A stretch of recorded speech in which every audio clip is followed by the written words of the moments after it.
On Friday, the episode of the watch list will be films that are musician biopics. And even though they will discuss films based on the lives of musicians, I seem to have forgotten one recent musician biopic that flew way under the radar when it released a couple of years back. You might say it made a monkey out of me.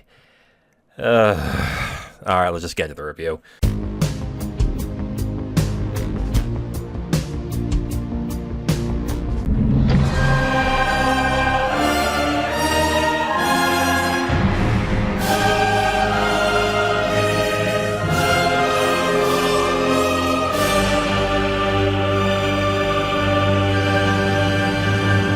Today's film being discussed is the biopic of Robbie Williams, and you have no idea who that is? You are watching in the United States, probably. Anyways, this is Better Man, featuring the voice of Robbie Williams, who is portrayed as a monkey, directed by Michael Gracey. Has a Letterboxd score of 3.8 out of 5, an IMDb of 7.5 out of 10, a Rotten Tomatoes of 89% fresh, and a Metacritic of 77. As for accolades, it was nominated for 1 Oscar for Best Visual Effects, and nominated for 1 BAFTA for Best Visual Effects. Okay, so Better Man. I've got to say, what was really odd about this film is how much it reminded me of Rocket Man, which is the Elton John biopic I am reviewing on Friday. And I will just spoil it right here. I think this is better than Rocket Man. And that's surprising to me because I'm actually more of a fan of Elton John than I am of Robbie Williams. To be absolutely honest, I really never even heard of Robbie Williams. I've heard of Take That, though. I think they had one song released in the States that was a hit. But other than that, that's about as much as I know about Robbie Williams.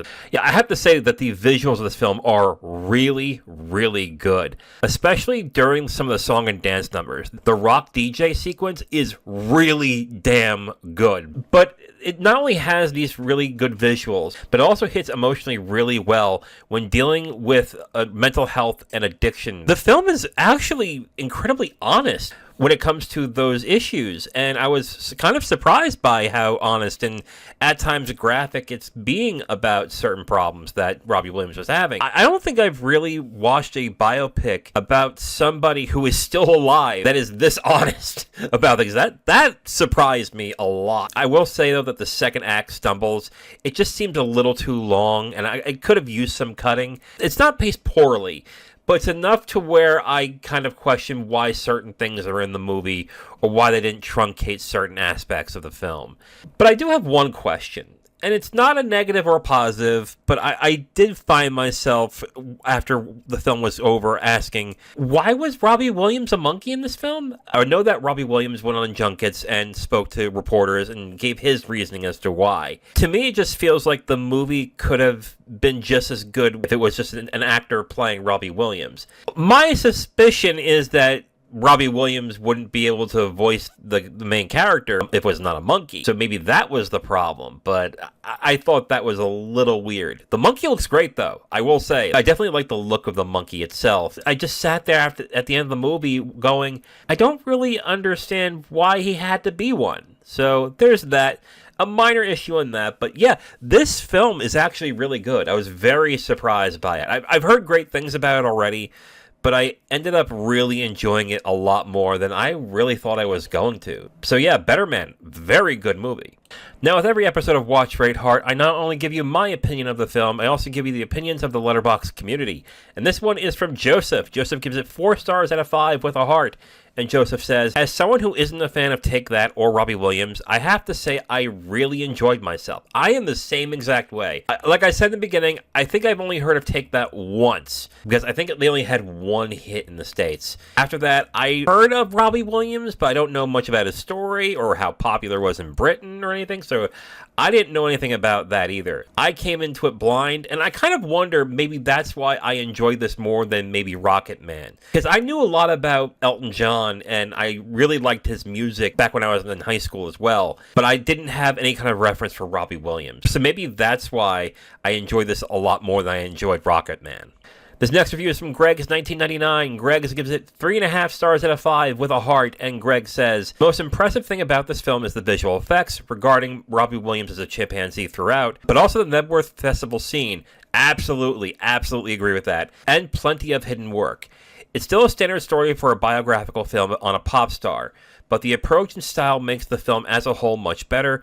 Pretty good performances from everyone. You know, It is a fairly standard story for a biographical film on a pop star, but I would say the main difference is it feels much more honest. A lot of films that are based off of pop stars, the pop star has to get involved, or the estate of the pop star has to get involved, and they have to worry about the image of the person and all sorts of other issues in order to get the music itself. And this film was surprisingly honest about everything that he was going through and what he was like. I don't think we're going to get a film like this again, because I think a lot of other pop stars would not want that type of film to come out. Hopefully I'm wrong, but I think that might be why.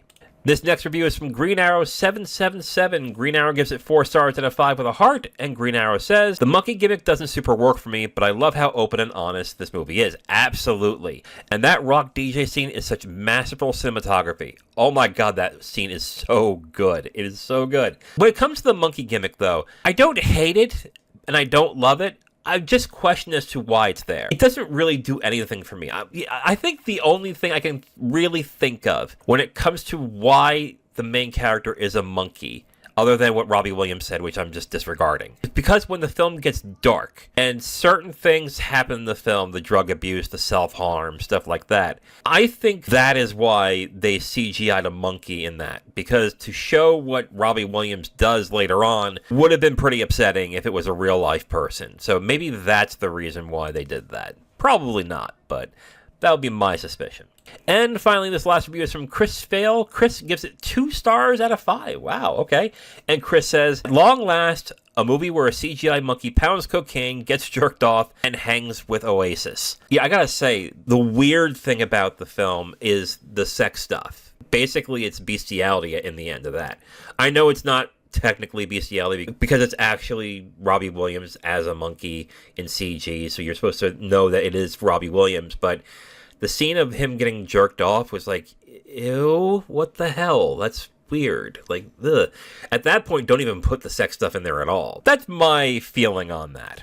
So in review, I think the visuals are really good in the film, especially during the song and dance numbers. I really feel like the film is emotionally honest in a way that most biopics are not, especially about mental health and addiction. That being said, I think the second act stumbles. It's a little too long, and it could have been cut a little bit to make the film a little bit snappier. And this is not a negative or a positive, but I still don't understand why Robbie Williams is a monkey in the film. I don't know why he could be played as an actor, other than for a vessel to have Robbie Williams' voice in the film. Overall, I'm going to give this high ratings. I'm going to give this 4 stars out of 5 with a heart. Great movie, great energy to it, and it's a lot more honest than I think a lot of these biopics are, and that I definitely appreciate in the film. But again, just a very entertaining film. So 4 stars out of 5 for me for Better Man.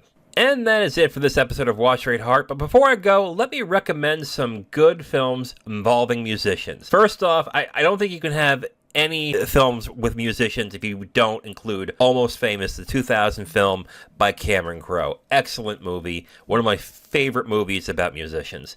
The next one is a biopic. It's I'm Not There, directed by Todd Haynes. That is the biopic about Bob Dylan, who is played by multiple actors such as Christian Bale, Heath Ledger, and Cate Blanchett. I really like Cate Blanchett in that film. Check it out if you haven't. We have another Todd Haynes film. That's Velvet Goldmine, starring Jonathan Rhys-Davies, Christian Bale, and Ewan McGregor. I think Jonathan Rhys-Davies is supposed to portray David Bowie in a way, but either way, I think it's a fantastic film. Not even just the story of the artist, but the story surrounding the artist as well. One movie that I think really deserves to be talked about is Nashville, directed by Robert Altman. It's a really big, sprawling, multi-character film. Much like films like Kansas City and Shortcuts that Robert Altman has done, I think that's a fantastic movie. And one of my favorite films regarding a musician is the Coen brothers' Inside Llewyn Davis. This film is my second favorite Coen brothers film. And when I watched it, I debated myself a little bit. Is this better than Fargo? Because Fargo is my favorite movie of all time. But it's my number 2 favorite film of all time from the Coens. I think it's a fantastic film if you haven't seen it. So those are 5 films about musicians that I would recommend. What would you recommend? Let me know in the comments section. If you liked any of the reviewers I've highlighted in this episode, you can check out the video description for a link to their Letterboxd profile. And be sure to give them a follow and let them know that Brad from Watch Rate Heart sent you. So follow me on Letterboxd and X at Watch Rate Heart. Please like and subscribe if you enjoyed it, and share it with your friends. I'm Brad from Watch Rate Heart. Thank you for watching, and remember, we all watch and rate movies, but you give them the heart that makes them live forever.